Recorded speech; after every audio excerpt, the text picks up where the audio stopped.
put those.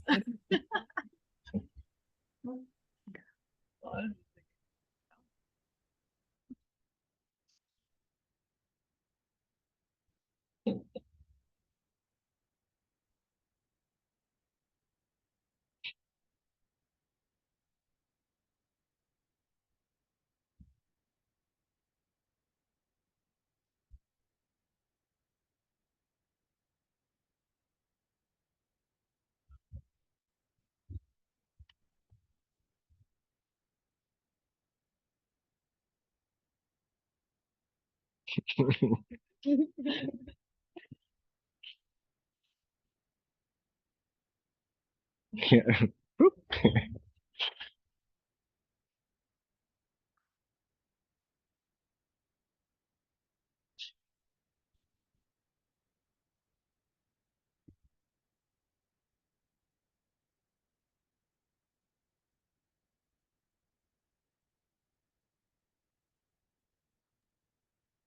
Okay, we can go ahead and get started. Good morning, everyone. Thank you so much for joining us here at the Wisconsin Science Festival for this virtual field trip.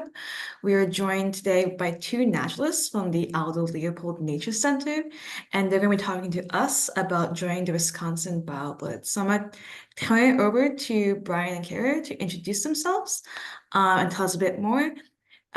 Students, if you have any questions, feel free to tell your teacher, and then they can type it in the chat or in the QA section, and then I will be feeding those questions to our naturalists throughout.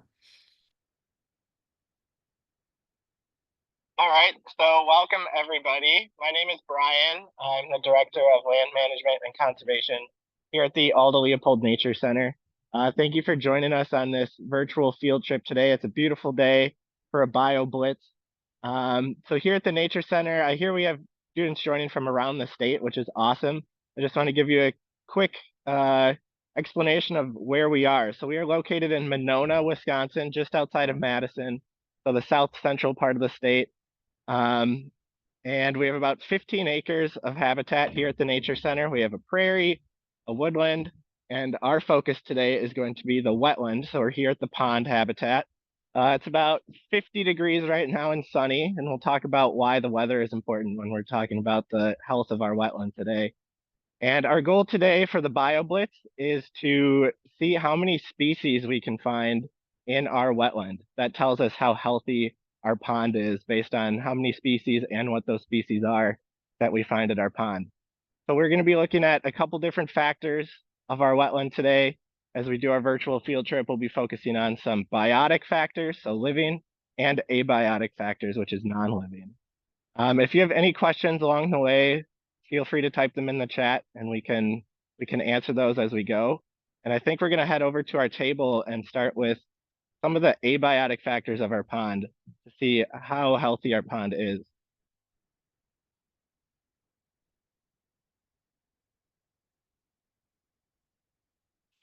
So like I said, abiotic means non-living. So the non-living factors in our pond could be factors of water, of soil quality. So what we're going to look at today are a few different qualities of the water. First is temperature. So before we started this morning, I came out and I took the temperature of the water. The temperature of the water can fluctuate seasonally if there's more shade or more sun, so it can vary throughout the area of the pond and also the depth. So I took the temperature at the depth and it was 60 degrees right at the surface of the pond. As we get closer to fall and winter, that temperature in the pond is going to start getting colder, and that's going to affect the species in our pond, and we'll talk about that a little bit later. The other thing we look at in terms of abiotic factors of our pond is something called clarity or turbidity, and we use this fancy tool called a Secchi disc, and this disc we lower into the water, and it tells us how deep the light is reaching. So we lower this into the water until we cannot see it anymore, and that tells us the depth of our clarity. And the clarity of the pond, really it impacts all life in the pond. It could be light reaching the bottom for plants to be growing, for invertebrates and fish and animals in the water to see. So clarity is an important factor in measuring how healthy our pond is. Another factor is pH. So pH is measuring how acidic or how alkaline a solution is, and it's a scale from 0 to 14. And water is neutral. So pure water should always be 7.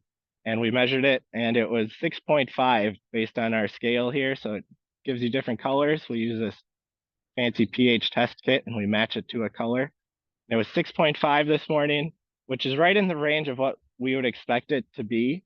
Our pond usually falls between 6 and 8, which is right in that neutral 7. Some of the factors that could make it a little bit more acidic is if it had just rained and there's runoff coming into the pond. Some of the chemicals that wash in there can change the acidity, or just the water mixing around with the oxygen can change the pH level. And speaking of oxygen, that's the last test for abiotic factors in our pond. And oxygen is part of water, and dissolved oxygen is an important factor in how you know how healthy your pond is and if animals can live there. Because there are animals that breathe oxygen underwater, and so they need that dissolved oxygen to breathe through their gills. So things that can affect dissolved oxygen are if there's plants growing in the water and they're releasing oxygen through photosynthesis. If it's a particularly windy day, it can create more oxygen, with oxygen dissolving at the surface level of the pond.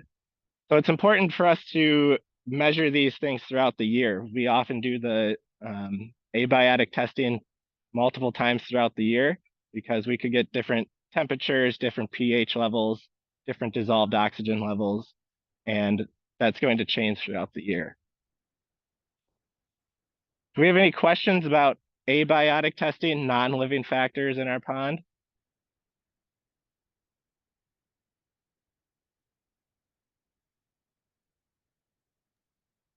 Brian, while we wait for those questions to get typed up, I was wondering if you could tell us a bit more about a day in your work. Do you usually spend the day going out to the pond and measuring these types of abiotic factors? Yeah, so every day here is different, which is amazing. We often have field trips, so we have people coming out here, and we do pond testing uh, anytime that there's open water. So until the pond freezes over, we do biotic and abiotic testing, and we keep records of what we're seeing. And so that involves coming out here with these tools and kits, and also with pond nets, which we'll do in a minute. We'll demonstrate how we do the biotic testing. But it's just it's an important way to keep track of how our pond health is maintained throughout the year. So we have a Oh, question from the yeah, go class ahead. of why do we have to measure the pond for depth and clarity? What's the purpose of that, and how often do you do it? Great question. Yeah, so measuring depth is important because it tells you what species can survive there. There's certain types of fish, there's certain types of plants, invertebrates that need a certain depth of the pond. And we know that the depth of our pond varies, but in generally the deepest part is about 10 to 15 feet. And the clarity is important because that tells us if the water is not very clear and sunlight can't reach, and the clarity that we use with the disc is only 1 foot, that tells us that only 1 foot of light is reaching through the water, which means it's not reaching the plants that are growing at the bottom of the water. And that's going to adversely affect the health of our pond. Um, and it's also going to impact animals that need to find food in the water.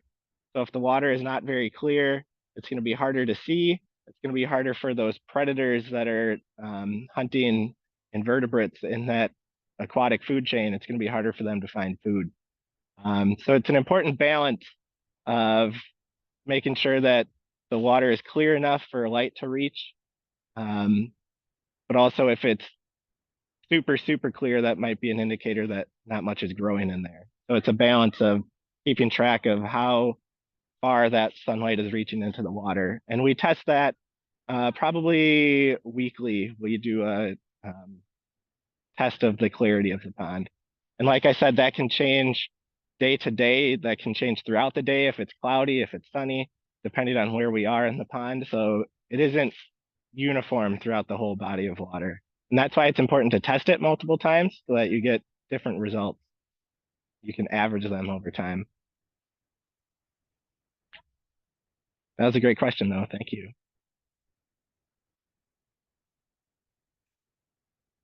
All right. So you can interject if there's another question, but I think we'll move on to the biotic or the living. So we covered how the non-living factors impact the health of the pond, and really what they're doing is impacting the living things in our pond, which is what we're going to take a look at. So this is another way that another thing we do daily, weekly here at the Nature Center is we have a pond net here. We're going to take a dip into the water.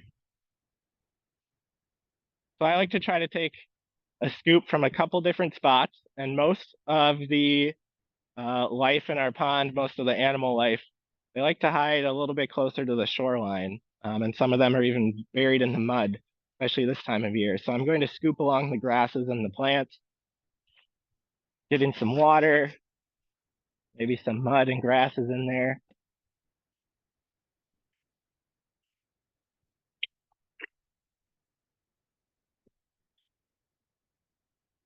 And I'm going to scoop on this side.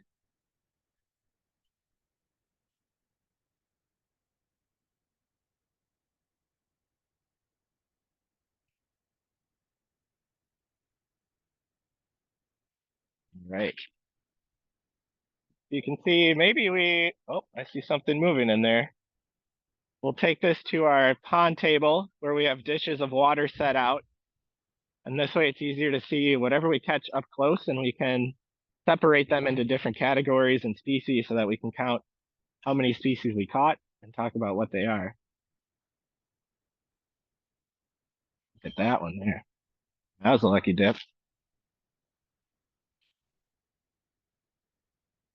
All right, so hopefully everybody can see that. I'm gonna have Kara just hold the video over this pan for just a second, because sometimes it takes a little while for that um, stuff to settle and for the animals to start moving around. But you should start to notice movement in that water of all different sizes, all different shapes, and we're going to talk about what some of these are.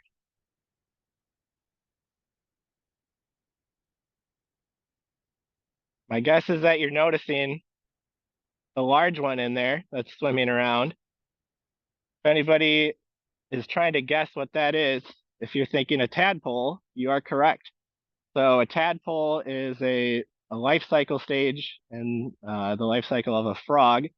So they hatch out of eggs as tadpoles, and they have a tail and no legs, and they live underwater and breathe through gills. And then they will gradually, as they grow, they'll lose their tail, they'll grow legs, and they'll become an adult frog. And this tadpole here is a bullfrog tadpole. And we actually have bullfrog tadpoles in our pond that overwinter, meaning they spend all winter as tadpoles, living in the water underneath the ice. So they're able to survive all year long, and next year that'll be an adult frog. We have a few different species of frog at our pond that we've seen. We've seen bullfrogs, leopard frogs, chorus frogs, green frogs. So we do keep a species list of the animals that we're seeing at our wetland. But this is a nice sized bullfrog tadpole right there.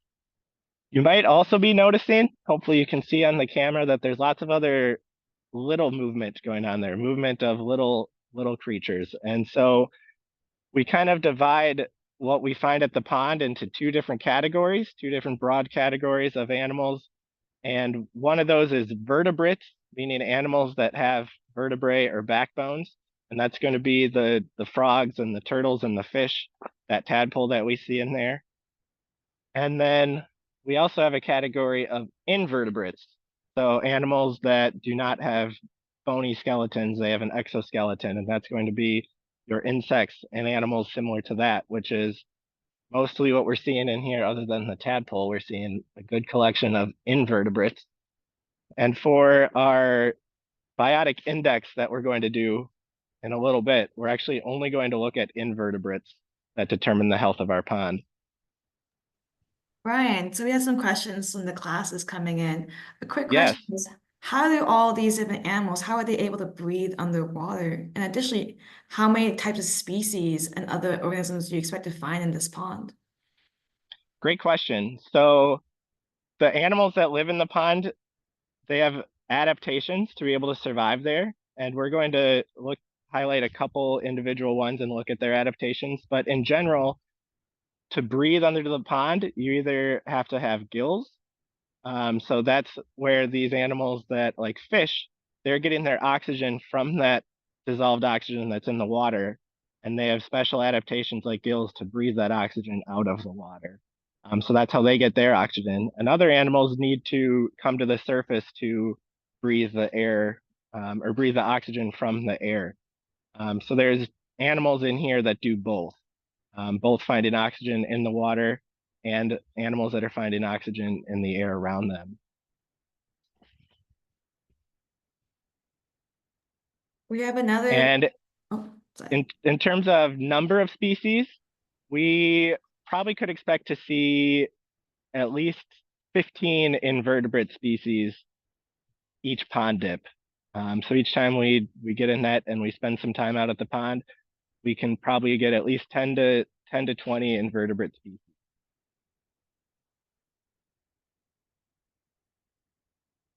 And was there one more question?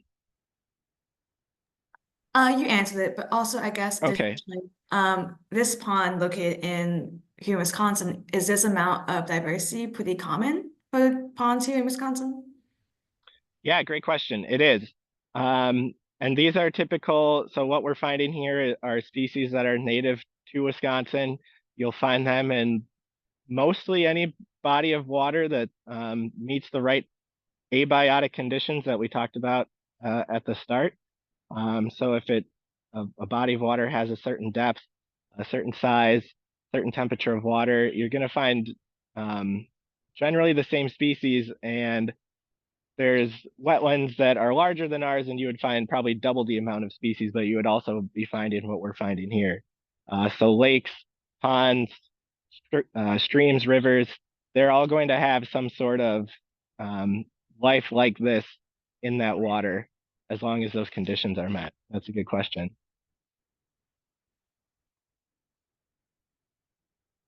So we're going to try to zoom in and highlight just a couple individuals of species that we found here and just talk about some of their adaptations and how they can survive in the pond. Uh, I heard a great question about how they breathe in the water, and I'm going to start with one of my favorites and how it breathes in the water. So this right here looks like a walking stick, and I'll put it back in the water so you guys can get a better view of what it looks like in the water. It looks like a walking stick, but it spends its life in the water. It's a different species. And we actually have 3 of them today. We're lucky. We don't get these too often. And these are called water scorpions. And they get their name because of how they look. They look like a scorpion, but that thing at the end that looks like a scorpion tail is not a stinger. It's actually how they breathe. So it acts more like a snorkel. And you can see that these insects, so they have 6 legs, 2 pinchers in the front to catch their food. Um, they live in the water, but they have to come to the surface and stick their rear ends out of the water so that they can breathe through their snorkel. Um, so really, this is an animal that breathes out of its rear end. So that's one of my favorite adaptations that we have in the pond.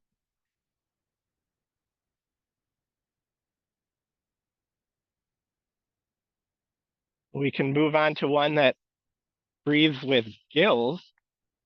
Um, so yeah, we'll get back to the back swimmer. So this one, so this is it's really small. I don't know if we can see it, but right here by my fingertip, we can see that is a very tiny insect. And this is similar to how the frog lays eggs and has its life cycle growing up in the pond. This insect and many other insects have their life cycle in the pond too, and the adults come out of the pond and fly around, but the babies, when they hatch, they're called nymphs, and they live in the water up to a couple years as they get bigger and bigger. but they have tails. They have three tails at the end of their body, and they actually get their oxygen by swishing back and forth as they swim. That is how they breathe. Here's a bigger one here. Probably get a better look. So through those three tails, when they move back and forth, they're getting oxygen that way. Yeah. So this is called a damselfly. So damselflies, we often see them flying around in the summer. They're skinnier and usually brighter colored than dragonflies, and their wings fold upwards. And then right next to our damselfly, another really small one. Usually these are bigger. Usually these are about the size of a spider. But right here is a dragonfly nymph. So that's a baby dragonfly. And like I said, this will get bigger to be about a couple inches long. And as they grow and grow, eventually, when they shed their skin for the last time, they'll come out of the water and they'll hang on a plant and dry off, and they'll get their wings, and then they'll become a dragonfly, which we're used to seeing flying around in the spring, summer, and fall. So they can also spend all winter long as nymphs in the pond living in the water before they come out as adults.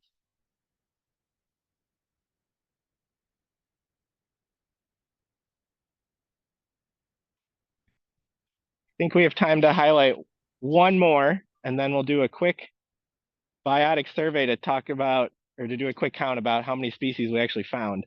So this is one that lives in the water and on land. It can fly. This is called a back swimmer. And this has a really cool adaptation for surviving in the pond. It's called a back swimmer because it swims on its back. It's constantly doing the backstroke. And on one side, if we can get it to flip over, it's white. If you can see that at all, it's white on one side, so it's lighter colored. And then the side that it's swimming on that looks up is dark. And that's so that that insect is camouflaged from the top. So maybe an animal above the pond that might want to eat it, a bird, a frog. It's hard for them to see. And then maybe a fish that might want to eat it from underneath. It's hard for it to see that way as well. So it's camouflaged from the top and the bottom. But they can actually fly as well. And they have a pretty painful bite. So that's why I'm not going to try to pick that one up to show you the size. But it did just flip over. So that's a back swimmer.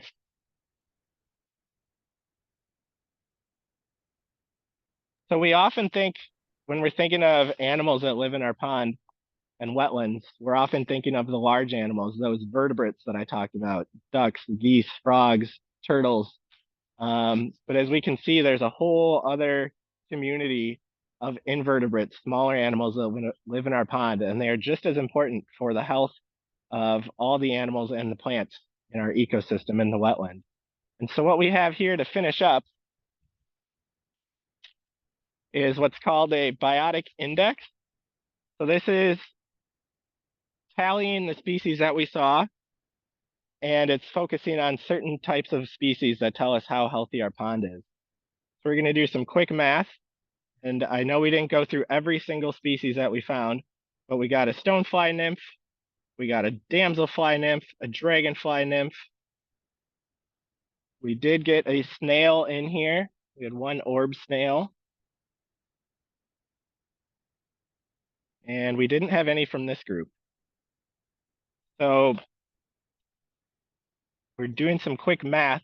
So this is a formula that scientists have created to tell us how healthy our pond is based on what we find.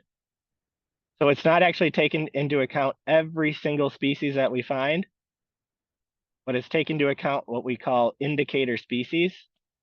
So these are species that if we find them in our pond, it tells them, yeah, our pond is healthy, or our pond maybe isn't too healthy. And if we do the math,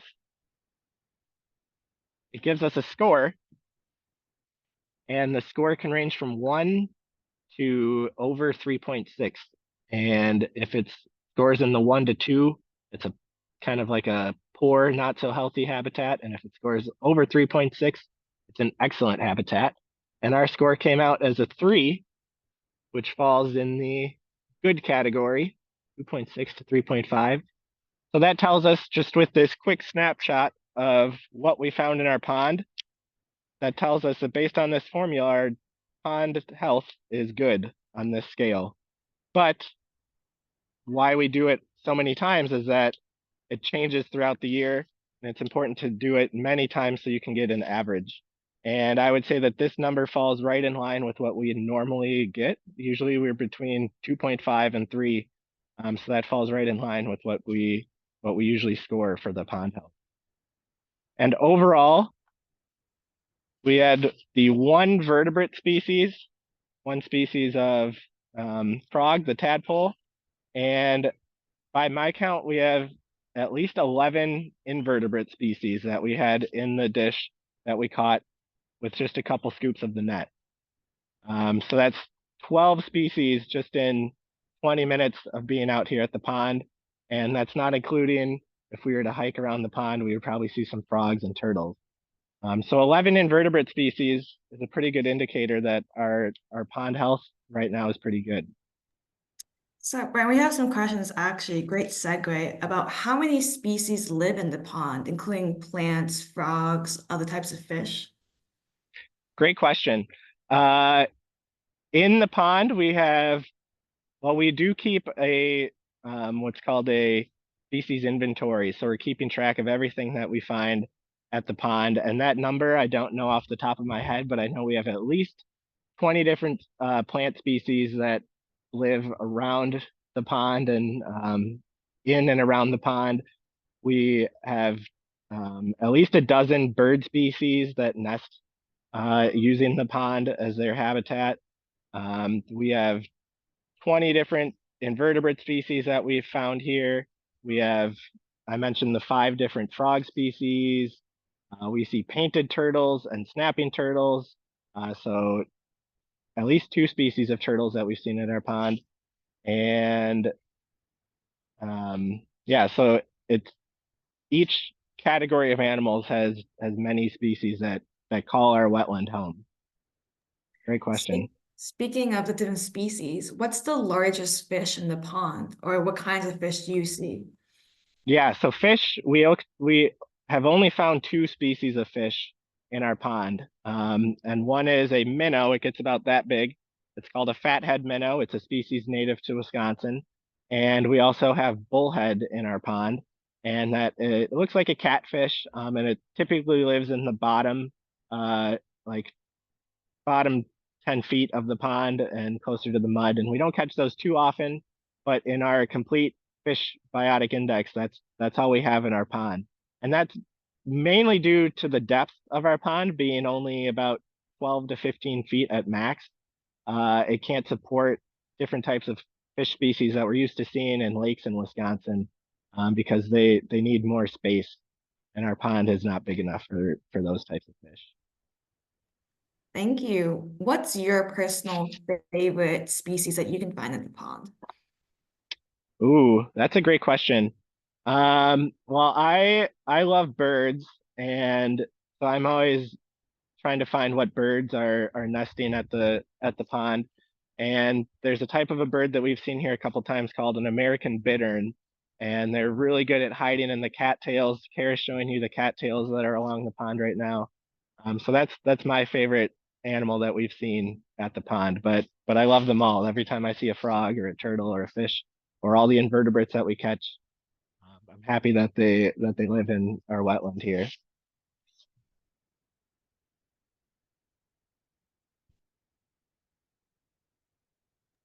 Thank you. I was wondering if you could talk a bit more to the students about how you got into this profession and how they could get into this profession too.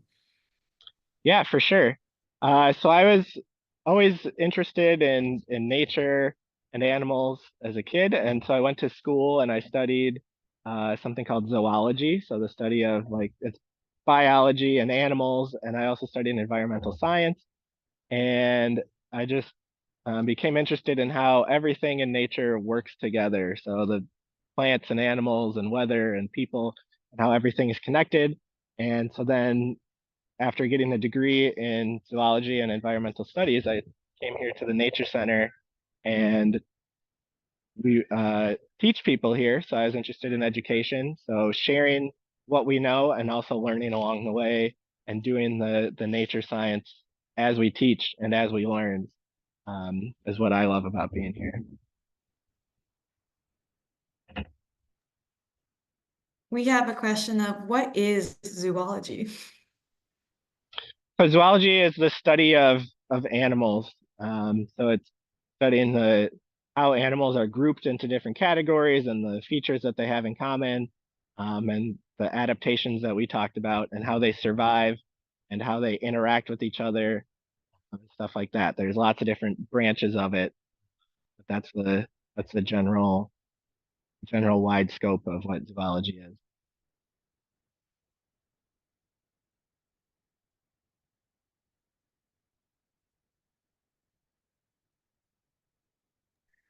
Thank you. That's great. I was wondering if you could talk a bit more about, we have a question about, are there any salamanders in the pond? Ooh, another great question. That is, so there's a couple different species of salamanders, and some are endangered. Most are really hard to find, and they need the right habitat. And I personally have not seen any salamanders here. I have heard from a couple people that said that they thought that they have seen them at our wetland or at a wetland just next to us, but we don't have any official documentation of any salamanders that live here. But that's a great question. What's your favorite plant?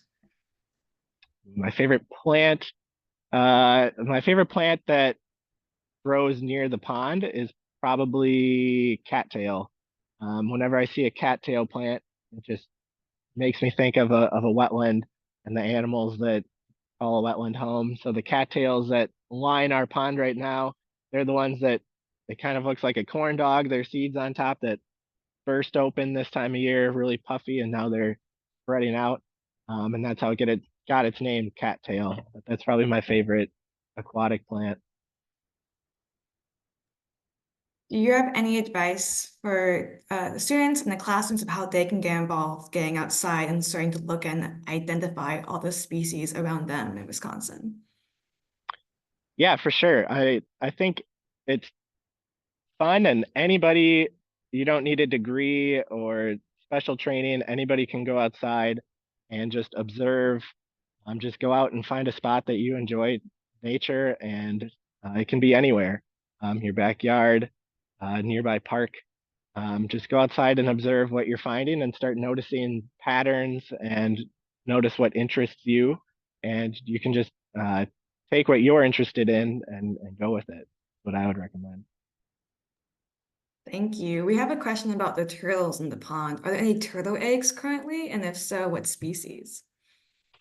Another good question. The turtles actually leave the pond and lay their eggs inland. So they'll walk away from the pond, and so we find turtle eggs that have been dug up, or we find holes that turtles lay their eggs in. Not quite this time of year, earlier in the year, and then when they hatch, the baby turtles walk to the pond. So the turtle eggs actually aren't in the water, but we do find them, and we've seen snapping turtle eggs and painted turtle eggs. And so we've seen baby snapping turtles and baby painted turtles making their way to the wetland, which is always an exciting time. Thank you so much, Brian, for sharing with us today. That is all the time we have today for this virtual field trip. I want to thank the students in the classrooms again for joining us, and thank you again, Brian, for your time. Of course, thank you so much. Thanks for joining.